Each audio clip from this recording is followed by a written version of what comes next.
Alors bonjour Romain. Bonjour. Nous sommes là pour un entretien pour intégrer Schema. Donc ce qu'on va vous proposer, c'est d'abord de nous présenter, suite à quoi on vous demandera de faire de même. Donc le but de l'entretien est d'en savoir plus sur vous, sur vos motivations pour intégrer notre école.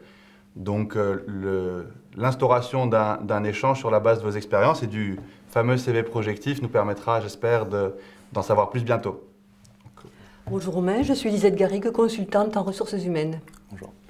Bonjour Romain, moi je suis Isabelle Hua, je suis de formation école de commerce, j'ai fait le SCP EAP, j'ai travaillé 15 ans dans le marketing et maintenant je fais de la formation et du coaching en entreprise. Et donc, Mustapha Ben Khalfat, je dirige le groupe PGE-PGO, donc avec la prépa PGE-PGO et le cabinet de conseil en outplacement pour juniors qui est Jobtimize. À vous Romain. Bonjour, alors je m'appelle Romain Ghon, j'ai 20 ans et j'ai obtenu un bac S en 2008, à la suite duquel j'ai effectué un IUT GEA, option finance comptabilité. Grâce à ce DUT, j'ai pu faire un stage et un projet tutoré. Un projet tutoré au tournoi ATP tennis de l'Open 13 dans lequel on s'occupait de l'accueil grand public. Et à la suite de ce projet, j'ai été engagé dans l'équipe de l'organisation de l'Open 13.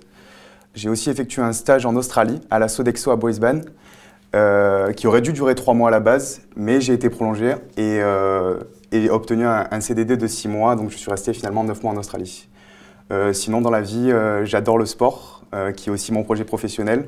J'ai fait du judo pendant 7 ans, j'ai fait du football pendant 8 ans, et je suis un grand passionné de tennis. Voilà, je suis classé 15-1, je suis membre d'une équipe régionale, et avant tout, si je suis ici devant vous aujourd'hui, c'est pour vous montrer toute ma motivation à intégrer la Schema Business School. Parfait. Pourquoi voulez-vous intégrer notre école ?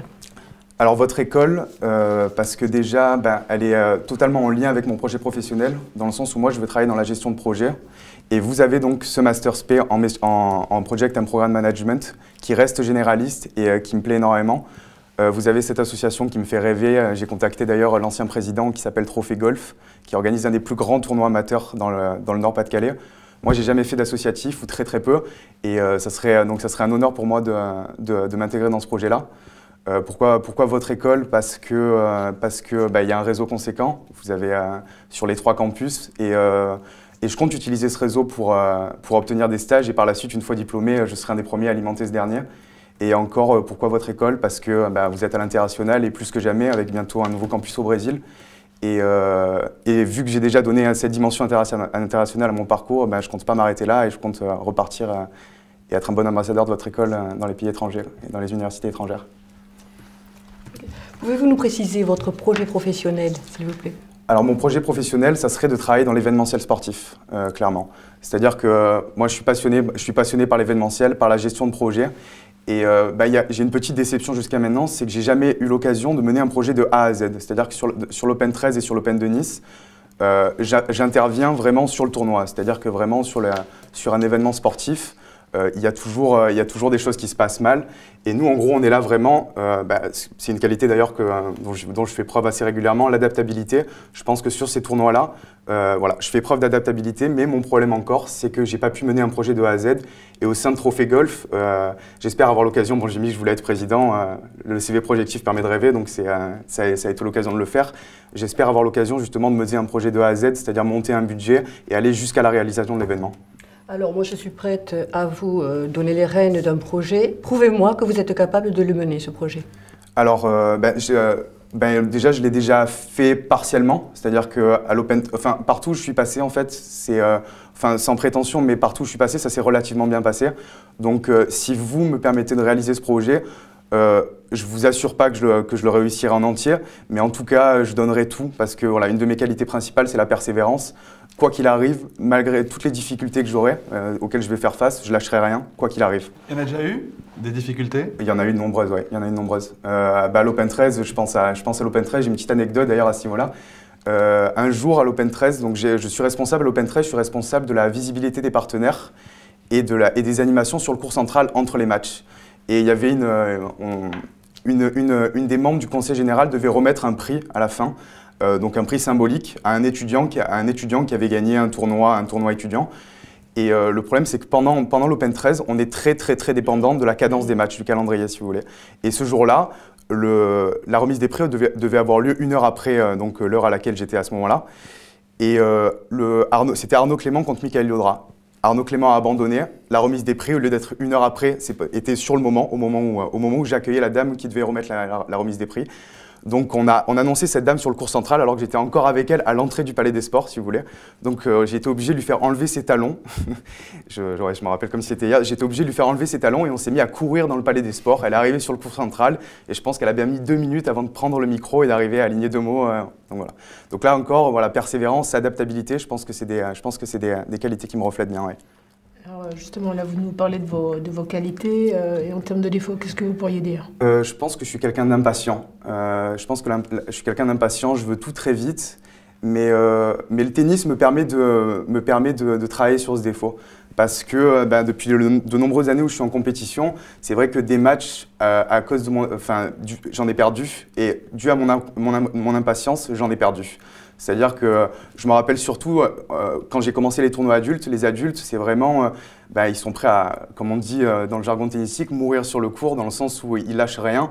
Et moi, cette impatience m'a fait défaut à ce niveau-là, au début quand j'ai commencé dans les tournois adultes. Mais voilà, maintenant, j'apprends vraiment à construire mes victoires.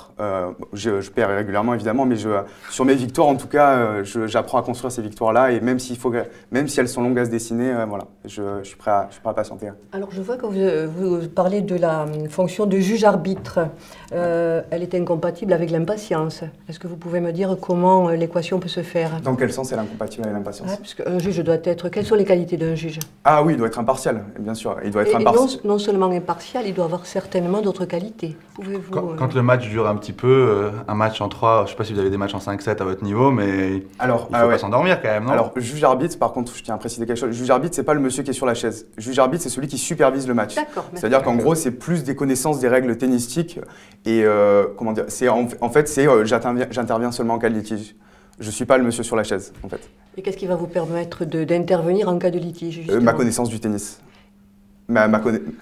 Si la balle est pleine ligne ou pas pleine ligne, vous avez beau connaître le tennis, si vous avez un mini John McEnroe en face de vous, ça peut chauffer, non? Écoutez, il va falloir faire preuve je pense, de sévérité dans ce cas-là.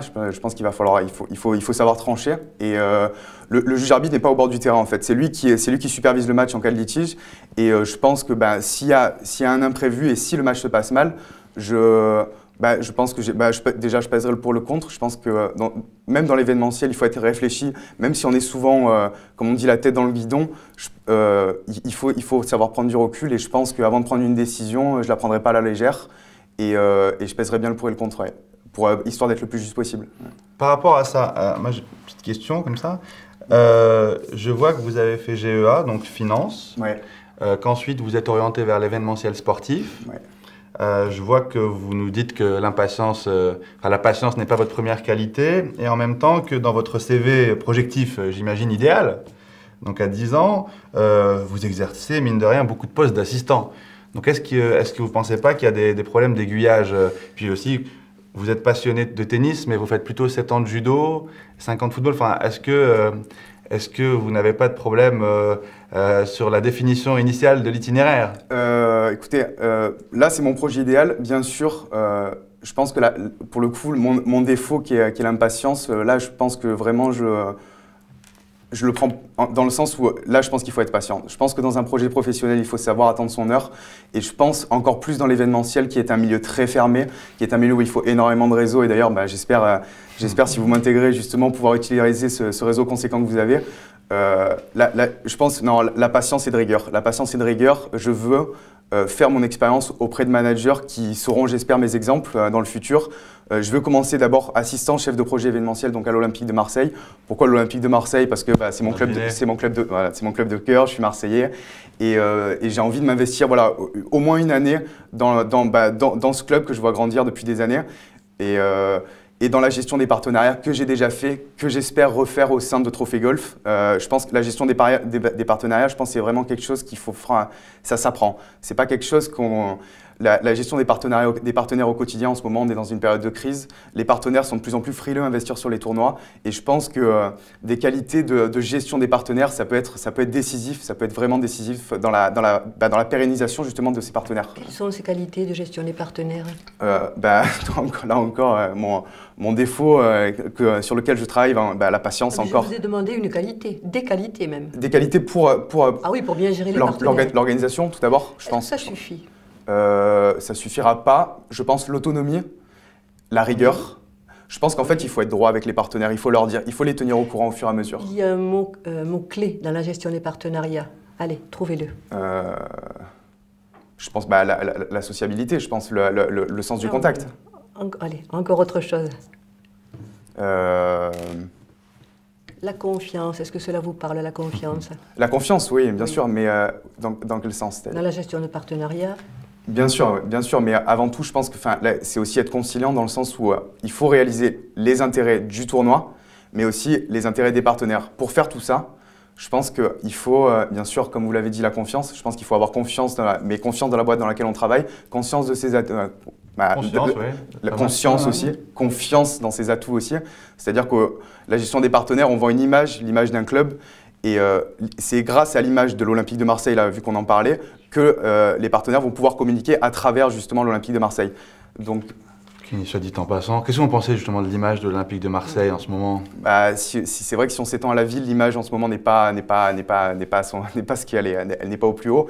Mais il y a plein de projets et c'est pour ça que je me projette aussi dans l'Olympique de Marseille. J'espère, en ce moment, il y a vraiment avec la Coupe d'Europe qui se dessine, il y a vraiment de nouveaux stades sont en train d'être construits et le stade de l'Odrome est en train d'être rénové. Et ce qui va instaurer une nouvelle dynamique, une nouvelle vague justement sur ce club olympique de Marseille. De nouveaux partenaires vont arriver et je pense que ça serait vraiment intéressant justement de s'inscrire dans ce projet-là. Ensuite, j'ai vu plus grand, vous me permettez de rêver, donc j'ai encore rêvé. Je me suis mis dans les Jeux Olympiques. Je pense que c'est quelque chose qu'on peut faire jeune. Je vous ai parlé de persévérance et de rigueur. Je suis quelqu'un qui m'investit à fond, mais je suis quelqu'un de passionné avant tout. Donc, ça serait un rêve justement de faire partie d'un projet comme les Jeux Olympiques et à terme finir dans la boîte qui me fait rêver, c'est-à-dire Amaury Sport Organisation, qui organise le Tour de France à vélo et le Paris-Dakar. C'est une boîte qui me fait rêver parce que c'est des projets magnifiques. Le Tour de France à vélo, c'est mondialement reconnu. Et en termes de logistique, en termes de management humain, je pense qu'on atteint un niveau très très élevé. Les valeurs qui vous font vibrer? Les valeurs qui me font rêver, le respect. Je pense que j'ai pratiqué le judo pendant des années, c'est quelque chose qu'on m'a inculqué. Le respect. Donc on parlait encore de la gestion des partenaires, respect des partenaires, respect des personnes avec qui je travaille. Et les valeurs, c'est le travail aussi, parce que je pense qu'on n'a rien sans rien. Et je pense que dans votre école, si j'ai la chance d'être intégré, je serai tout d'abord un élève assidu et travailleur. Je pense que c'est Travailleur, c'est la moindre des choses. Je voudrais revenir sur un point. Vous parlez d'avancée, de votre impatience. Avez-vous déjà subi un revers? Est-ce que j'ai déjà… oui, bien sûr. Bien sûr, j'ai déjà subi un revers. Au tennis, tout simplement. Enfin, et pas qu'un revers, d'ailleurs. Mais j'ai subi des défaites. Je me rappelle, je fais ce qu'on appelle les matchs par équipe. C'est-à-dire que le tennis, c'est un sport individuel. Mais un mois dans l'année, on nous permet justement de représenter son club et de jouer pour son club en équipe. Et on était arrivé en finale régionale contre un club qui était assez réputé de la région. Et je jouais le dernier simple, c'est-à-dire qu'en gros, si je gagnais mon simple, on gagnait la rencontre et on était champion régional. Si je le perdais, on avait perdu la finale. J'ai perdu ce simple-là dans un match qui a duré en plus 2 heures. J'ai eu des balles de match et je m'en suis voulu parce que c'était pas la défaite n'engendrait pas justement ma simple défaite, mais aussi la défaite du club. Et je pense que c'est un revers, mais je me remets souvent en question et je pense avoir tiré les conséquences de ces défaites-là. Et voilà, on parlait de mes défauts, je pense être quelqu'un de stressé, mais voilà, justement, le tennis me permet de travailler sur ce stress-là. Et j'étais un peu rattrapé par les émotions ce jour-là. Alors là, pour l'instant, Romain, moi je vous avais parlé d'échecs, on a parlé de revers. Vous avez beaucoup ramené ça à la chose tennistique. Donc pour des revers, c'est vrai qu'on vous a tendu une perche. Donc bon, on a commencé à voir vos qualités, vos quelques défauts.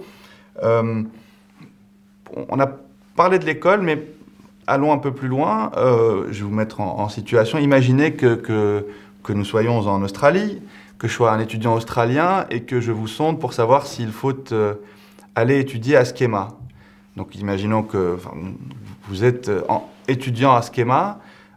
Comment vous réussiriez à me convaincre de quitter le climat australien et le surf pour venir dans les frimas du nord de la France à Euralille? Alors déjà, je lui dirais qu'il n'y a pas que l'île, il y a aussi Sofia qui est déjà plus au sud et plus proche de son climat. Vous n'avez pas chez les Lillois, ça? Je vais pas. Oui, non, mais et après, je lui dirais qu'à Lille, l'esprit de convivialité et d'accueil qu'on retrouve en Australie, déjà, il le retrouvera à Lille, parce que d'abord, Schema, je pense que c'est l'ouverture.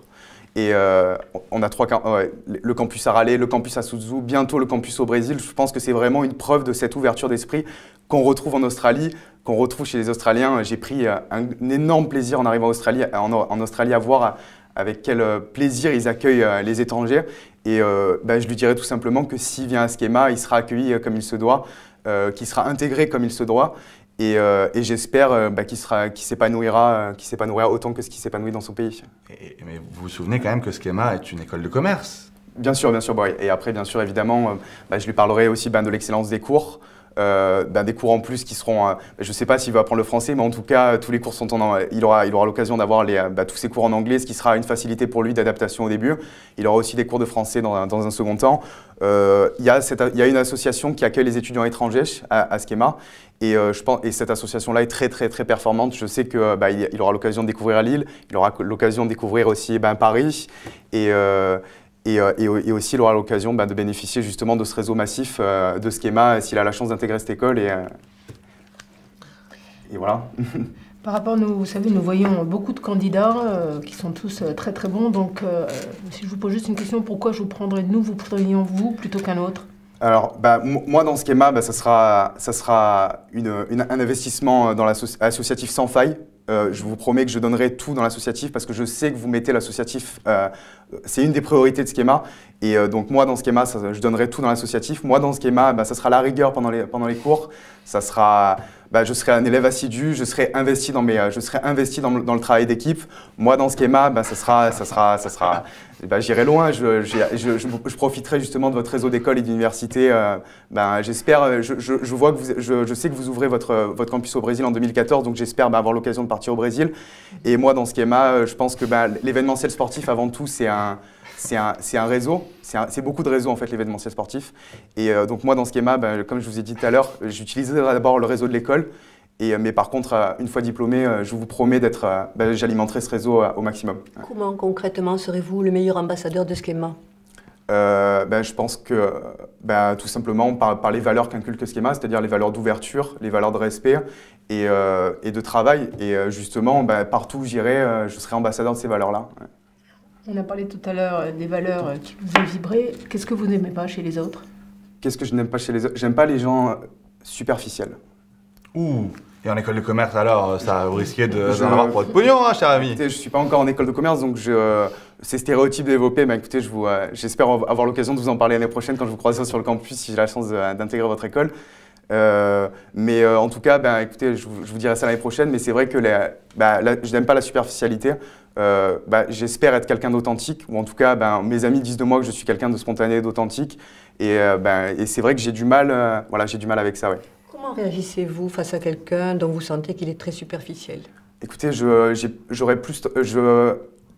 pense que des fois les conflits sont nécessaires, mais quand on a moyen de les éviter, et je pense que là, quelqu'un qui est superficiel, je pense que j'y prêterai pas attention en fait, tout simplement. Je pense que je suis quelqu'un de conciliant, je ferai le travail avec lui si je dois travailler avec lui, mais sans faire je pense être quelqu'un qui s'intègre facilement en fait. L'adaptabilité, justement, comme je vous ai dit, c'est une de mes qualités.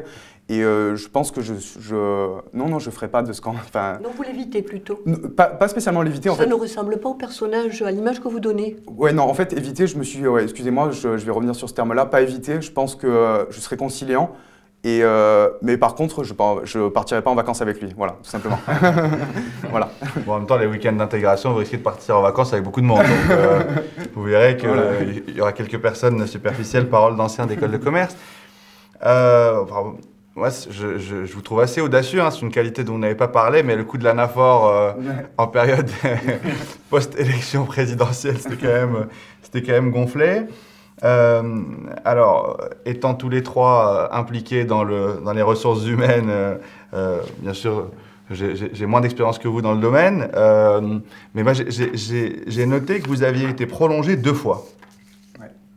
Et ça, j'avoue que ça m'a interpellé, parce que je ne sais pas à quel âge vous aviez à l'Open 13, mais vous ne deviez pas être bien vieux.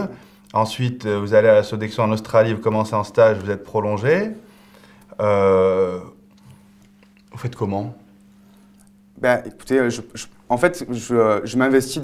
Je pense que c'est ça. Je pense que je m'investis dans les projets. C'est-à-dire que vraiment. Pourquoi dites-vous je pense?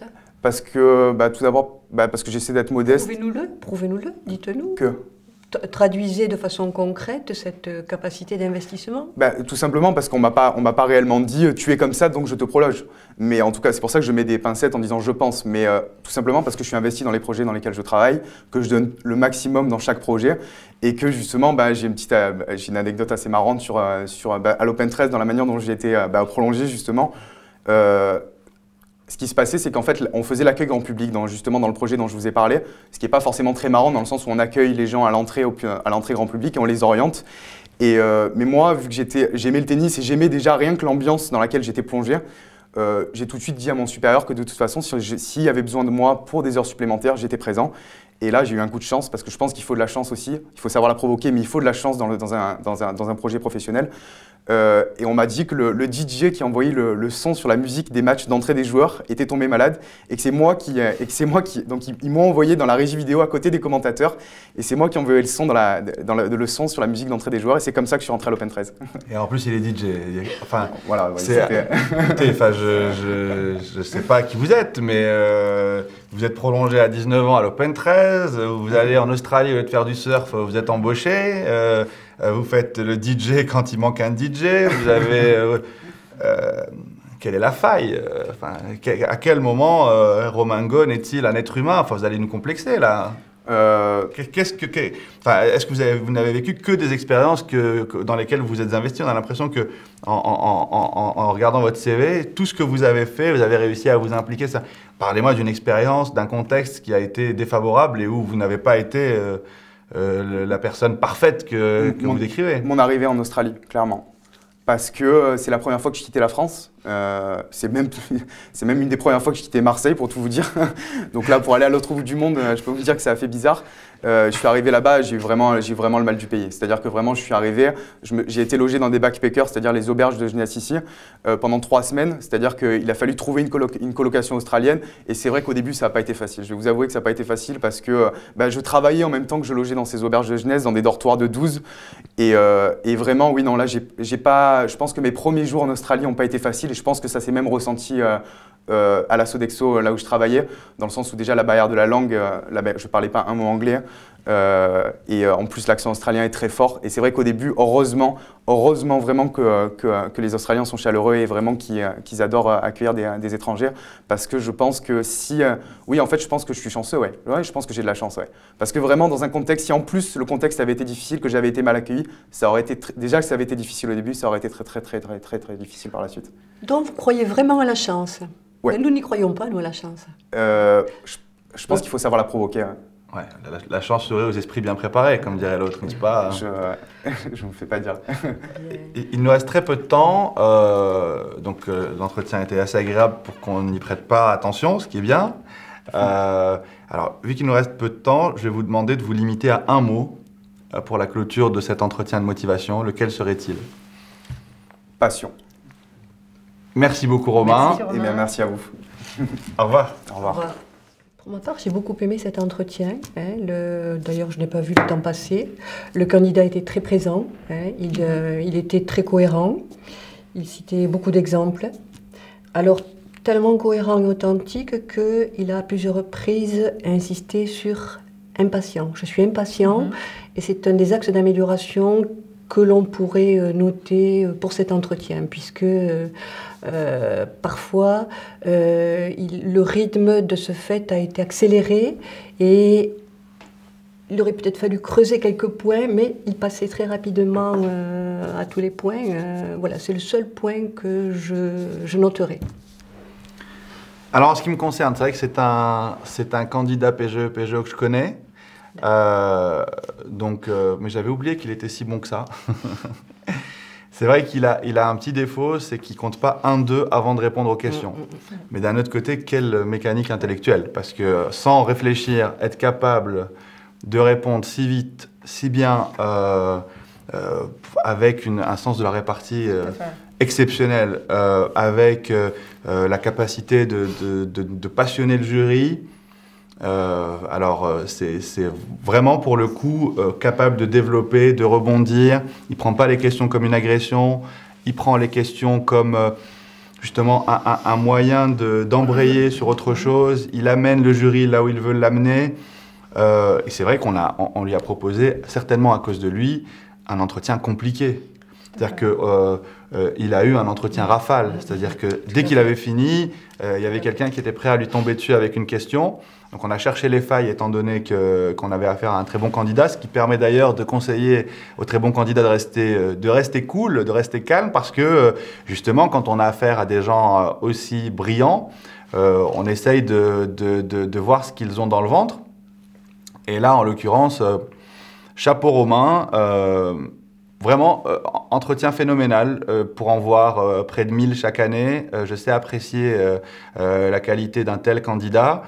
Et c'est vrai que, je ne sais pas s'il va être assistant chef de projet pour les JO. Hein.